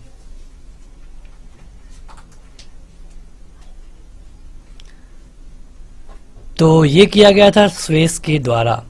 ये एक वैज्ञानिक है जिनका नाम है स्वेस। अगला क्वेश्चन कि पृथ्वी ग्रह की संरचना में पवार के नीचे क्रोड निम्नलिखित में से किस एक से बना है। सेकंड वाले की बात की जा रही है, तो पहले वाले पे एल्युमिनियम, सेकंड वाले में लौ। अगला है कि अंतर्राष्ट्रीय तिथि रेखा का निर्धारण किस वर्ष किया गया है। जो अंतर्राष्ट्रीय तिथि रेखा है जिससे कि डेट का विभाजन होता है, जहां से पता चलता है कि आज कौन सी डेट होगी इधर, तो ये किया गया सन 1884 में। अगला क्वेश्चन है कि निम्नलिखित नगरों में से कौन सा एक भूमध्य रेखा के सबसे निकट है। भूमध्य रेखा है एक कर्क रेखा है, एक मकर रेखा है। यहाँ पे भूमध्य रेखा पूछा गया है, तो भूमध्य रेखा के सबसे नजदीक है सिंगापुर। अगला क्वेश्चन कि पृथ्वी की 3 संकेंद्रीय परतों में ऊपर से दूसरी परत का नाम क्या है। ऊपर से दूसरी परत होती है सीमा। जो दूसरी परत होती है इसको सीमा के नाम से जाना जाता है। सियाल, सीमा और निफे। अगला क्वेश्चन है कि ग्रीनविच किस देश में है। जैसे कि अगर आप इंडिया का टाइम देखें तो ये मेन टाइम से 5.5 घंटे आगे है। जैसे कि ये लिखा जाता है कि अभी 19:31 GMT है। GMT मतलब ग्रीनविच मेन टाइम। तो ये जो ग्रीनविच मेन टाइम है किस देश से है, इंडिया में किस देश से लिया जाता है। ये लिया जाता है इंग्लैंड यानी कि यूके से। अगला है कि देशांतरों की संख्या कितनी है। अगर आपने ग्लोब देखा हो तो उसमें आप देखेंगे लाइन खींची होती है जो देशांतर होते हैं, और इनकी संख्या होती है 360। आगे बढ़ते हैं तो अगला क्वेश्चन है कि कुल अक्षांशों की संख्या कितनी है। जो लोग अभी तक इस वीडियो को लाइक नहीं किए हैं लाइक कर सकते हैं। तो यहाँ पे अगर ये पूछा गया है अक्षांशों की संख्या तो ये होता है लगभग 180। देशांतरों की संख्या 360। अगला है कि अंतर्राष्ट्रीय दिनांक रेखा कहां से होकर गुजरती है। तो जो अंतर्राष्ट्रीय दिनांक रेखा बनाई गई 1884 में इसको बनाया गया, और ये पृथ्वी के बीचों बीच से जाती है। यानी कि बीचों बीच का मतलब क्या होगा, 180 डिग्री, 180 डिग्री। अगला है कि निम्नलिखित में से किस देश से होकर कर्क रेखा नहीं गुजरती है। एशिया के कई देश हैं जिनसे कर्क रेखा गुजरती है, जैसे कि भारत से तो गुजरती ही है, यहाँ पे कई स्टेट को भी टच करती है, और चीन से भी जाती है, लेकिन जायरे से नहीं जाती है। सही उत्तर होगा जायरे। अगला क्वेश्चन है कि एक देशांतर को पार करने पर 2 स्थानों के बीच स्थानीय समय में कितना अंतर होता है। तो ये होता है लगभग और लगभग 4 मिनट। शंकुधारी वन कहाँ पाए जाते हैं। आपके विकल्प है ध्रुवीय क्षेत्र, शीतोष्ण क्षेत्र, उप आर्कटिक क्षेत्र, और इनमें से कोई नहीं। देखिए कहा गया शंकुधारी वन। शंकुधारी वन पाए जाते हैं शीतोष्ण क्षेत्र में। अगला क्वेश्चन है कि डेलवर्जिया जाति निम्नलिखित में से किस एक से संबंधित है? कॉफी से, चाय से, काजू से या फिर शीशम से? तो यह है शीशम से, शीशम से। अगला क्वेश्चन है कि भूमध्य रेखा के निकट किस तरह के वन पाए जाते हैं? जो पृथ्वी के बीचों बीच एक रेखा आती है उसको हम भूमध्य रेखा कहते हैं। इसके निकट किस तरह के वन पाए जाते हैं ये आपको बताना है। तो ये होता है उष्णकटिबंधीय वन, उष्णकटिबंधीय वन। अगला क्वेश्चन है कि किस क्षेत्र को चारागाह का वेल्ड, यह एक उपनाम है, मतलब किसको चारागाह का वेल्ड कहा जाता है? किस क्षेत्र को इनमें से? कनाडा को, दक्षिण अफ्रीका को, आयरलैंड को या फिर ब्राजील को? यह कहा जाता है दक्षिण अफ्रीका को, दक्षिण अफ्रीका को। अगला है कि निम्नलिखित में से कौन उष्णकटिबंधीय घास भूमि है? उष्णकटिबंधीय, बाकी अगर इसमें आप देखेंगे प्रेयरी भी घास भूमि है, लेकिन ये उष्णकटिबंधीय नहीं है। उष्णकटिबंधीय का मतलब क्या होगा? अभी आपने देखा कि जो उष्णकटिबंधीय वाले क्षेत्र हैं ये भूमध्य रेखा के निकट पड़ते हैं, तो इनमें अगर देखा जाए तो ये है लानोस, लानोस है उष्णकटिबंधीय घास भूमि। अगला है कि रोपड़ कृषि किस प्राकृतिक प्रदेश में की जाती है? रोपड़, तो ये की जाती है विषुवतीय प्रदेशों में, विषुवतीय प्रदेशों में। अगला है कि कनाडा के मध्य अक्षांशीय घास के मैदान क्या कहलाते हैं? कनाडा या फिर उत्तरी अमेरिका पूछा जाता है कई बार क्वेश्चन। उत्तरी अमेरिका और दक्षिण अमेरिका, ये दो क्वेश्चन यहाँ से कई बार पूछे जाते हैं। तो अगर उत्तरी अमेरिका पूछे या फिर कनाडा पूछे तो आपका सही उत्तर होगा प्रेयरी। अगर दक्षिणी अमेरिका पूछे तो आपका सही उत्तर होगा पंपास। दक्षिणी अमेरिका पंपास और उत्तरी अमेरिका या फिर कनाडा मतलब कि प्रेयरी। इस क्वेश्चन का उत्तर भी प्रेयरी होगा। अगला है कि किस प्राकृतिक प्रदेश में मौसमी वर्षा होती है? मुख्यतः गर्मी के अंत में। तो ये तो अपने यहाँ भी होती है, और अपना यहाँ कौन सा प्रदेश है? मानसूनी प्रदेश, मतलब कि यहाँ पे मानसून आता है तभी वर्षा होती है। अगला है कि किस प्राकृतिक प्रदेश को विकास का प्रदेश कहा जाता है?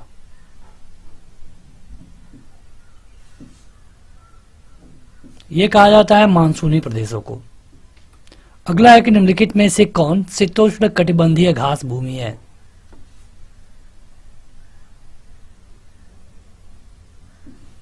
तो यह है बेल्ट, बेल्ट। अगला क्वेश्चन कि बगानी कृषि व्यापक है, बताना है किस क्षेत्र में, कहां पर? यह है कैलिफोर्निया में, कैलिफोर्निया मतलब कि अमेरिका में। अगला है कि कुजबास कोयला क्षेत्र निम्नलिखित में से किस राज्य में स्थित है?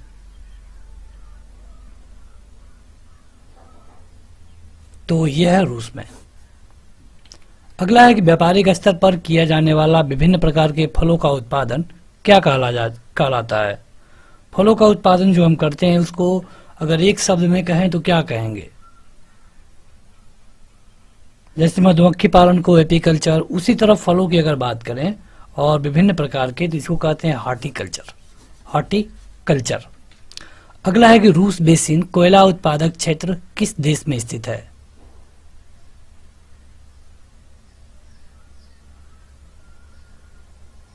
तो यह है जर्मनी में। सारे क्वेश्चन बेहद महत्वपूर्ण है, कई बार पूछे गए हैं, डायरेक्ट क्वेश्चन है। अगर आप चाहते हैं पीडीएफ डाउनलोड करना तो जरूर डाउनलोड करिए, और उस ऐप पर जाकर आप इसका टेस्ट भी दे पाएंगे, जिसका लिंक इस वीडियो के डिस्क्रिप्शन में आपको मिल जाएगा। ढाका प्राचीन काल में किस लिए प्रसिद्ध था? जो ढाका है ये बांग्लादेश में है, ये किस लिए प्रसिद्ध था प्राचीन काल में? जूट के लिए? तो जूट के लिए नहीं, जूट के लिए पश्चिम बंगाल है, और मलमल के लिए था प्रसिद्ध ढाका। अगला है कि निम्न में कौन सबसे अधिक औद्योगिकृत देश है? इनमें से कहां पर सबसे ज्यादा उद्योग है, यही तो आपको बताना है। तो यह है सिंगापुर में, सिंगापुर में। अगला है कि ब्यूनस आयर्स निम्न में से किसके लिए प्रसिद्ध है?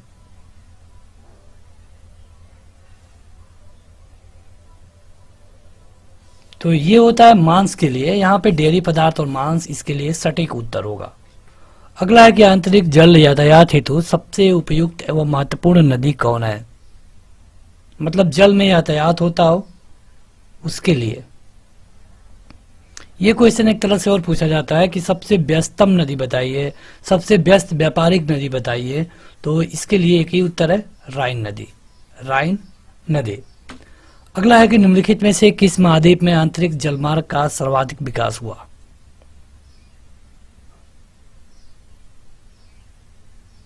ये हुआ है यूरोप में। अगला क्वेश्चन कि सौरमंडल का सबसे अधिक गर्म ग्रह कौन है? बहुत सारे लोग बुध को कहेंगे क्योंकि बुध सूर्य के नजदीक है, लेकिन ऐसा नहीं है। सबसे ज्यादा गर्म ग्रह है शुक्र। और शुक्र इतना गर्म क्यों है? क्योंकि जो शुक्र का वातावरण है उसमें ये दिक्कत है कि यहाँ पे अगर शुक्र है और जिसका वातावरण जो है इसमें कोई भी एनर्जी आने के बाद इससे निकल नहीं पाती है। जब ये एनर्जी इसी में आके लगभग 90% उसकी रुकता जाएगा, तो इसलिए यह गर्म रहेगा। अगला है कि मानसूनी प्रदेश के अधिकांश निवासियों के जीवन का मुख्य आधार क्या होता है? मानसूनी प्रदेश कहा गया है। तो हमने आपको बताया कि जैसे इंडिया में होता है तो ये होता है कृषि। अगला है कि पेंगुइन पक्षी किस प्राकृतिक प्रदेश में पाए जाते हैं? पेंगुइन। क्या यह यूरोपीय प्रदेशों में पाए जाते हैं या फिर भूमध्य रेखीय में या फिर भूमध्य सागरीय में? तो नहीं, ये पाए जाते हैं टुंड्रा प्रदेशों में। टुंड्रा प्रदेशों में। अगला है किस प्राकृतिक प्रदेश को शीत मरुस्थल कहा जाता है?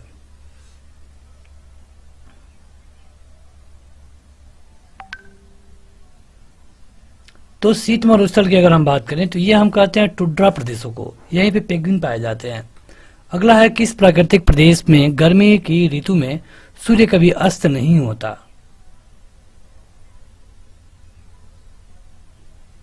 तो इसके लिए भी सही उत्तर है टुंड्रा प्रदेश। अगला क्वेश्चन है कि कौन सा प्राकृतिक प्रदेश सालों भर हिमाच्छादित रहता है? मतलब कि वहां पे बर्फ ही बर्फ रहता है। तो ये है टुंड्रा प्रदेश। तो आपने देखा टुंड्रा प्रदेश से कई क्वेश्चन कई तरह से कैसे पूछे जाते हैं। तो बस आज के इस वीडियो में इतना ही। इस वीडियो को लाइक करने के साथ इस ऐप को जरूर डाउनलोड करें। डायरेक्ट लिंक इस वीडियो के डिस्क्रिप्शन में और पहले कमेंट बॉक्स में मिल जाएगा। अगर आप प्ले स्टोर पर जाकर डाउनलोड करना चाहते हैं तो आपको एसएससी ऑनलाइन एग्जाम लिखना होता है। आज के इस वीडियो में इतना ही। Thank you. इस वीडियो को लाइक करने के साथ चैनल को जरूर सब्सक्राइब करें। उसके बाद बेल आइकन दबाएं, उसमें ऑल सेलेक्ट करें इसी तरह की बेहतरीन वीडियो सबसे पहले पाने के लिए।